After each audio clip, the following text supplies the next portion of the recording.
হাই everyone, আজি আৰু এটি অন্য ভিডিঅ'লৈ মই আপোনালোকৰ ওচৰত আহিলোঁ।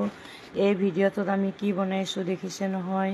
আজিকালি বজাৰত আৰু গছত বহুতৰে ঘৰে ঘৰে পকা বেল থাকে। পকা বেল বাৰু আপোনালোকে এনেকৈ চৰবত বনাই খায়নে নাখায়? যদি পকা বেলৰ এনেকৈ চৰবত বনাই খোৱা নাই, নিশ্চয় এই গৰম পৰিছে, গৰমত এনেকুৱা বেলৰ চৰবত খালে পেটটো ঠাণ্ডা হৈ থাকিব আৰু বহুতে পুষ্টিকৰ হয় আৰু বহুতে খাবলৈ পাৰিলে বহুত ভাল লাগে। যিহেতুকে আমি বেলৰ চৰবতকে আজি বনাই আছোঁ।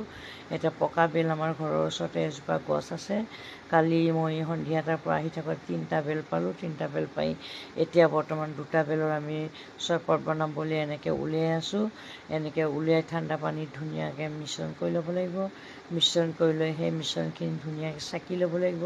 চাকি লোৱাৰ পিছত তাত গাখীৰ এড কৰিব লাগিব।